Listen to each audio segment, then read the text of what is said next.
नदी के किनारे एक सुंदर नगर है जिसका नाम उत्तम नगर है। उसमें 4 वर्णों के लोग रहते हैं, उसमें सभी लोग वास करते हैं। लेकिन उसी उत्तम नगर में एक ब्राह्मण रहते थे जिनका नाम आत्मदेव है। और महाराज उनकी एक पत्नी है जिनका नाम है धुंधली। ओ मैया जानती हूँ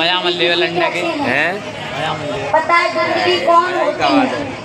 धुंधली वो होती है जिनकी आंखों पर अज्ञान का पर्दा होता है, जिनके हृदय में ज्ञान नहीं होता, वो ही धुंधली होती है। जो धुंधला धुंधला दिखता है ना मैया, एकदम साफ स्पष्ट नहीं दिखता, उन्हीं को धुंधली कहते हैं। ब्राह्मण आत्मदेव है जिनका नाम, और उनकी पत्नी का नाम धुंधली है। बहुत सेवा करते हैं।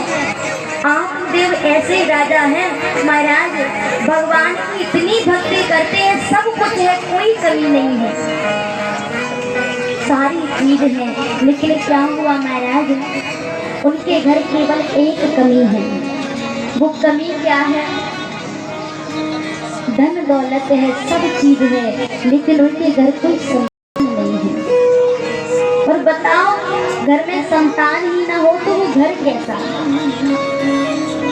आज महाराज पत्नी को कोई चिंता नहीं है कि हमारे घर संतान नहीं है।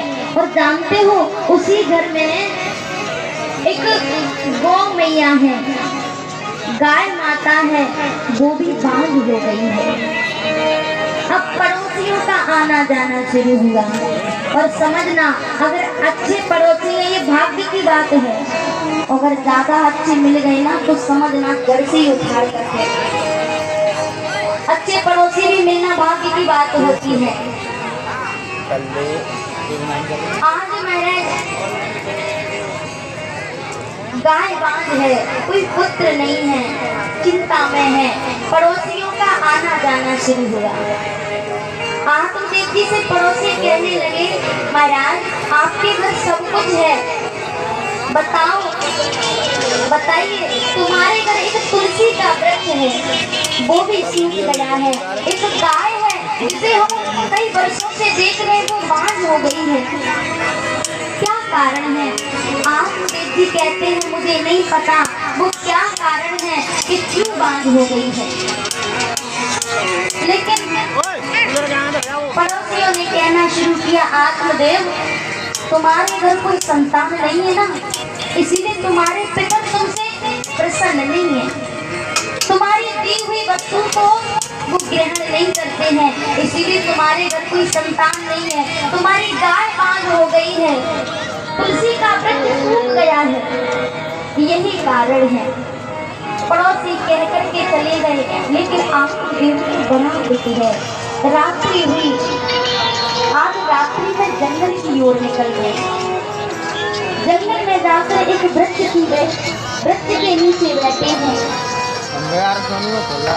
6 दिन हो गए, न जलपान किया है, न भोजन किया है, केवल आंखों से आंसू बह रहे हैं, रोते जा रहे हैं। लेकिन क्या करें महाराज, उसी समय एक संत महात्मा का आगमन हुआ। और ये चेहरा होता है ना, देखने से पता चलता है कि ये जीव कौन है। देखने से संत ने देखा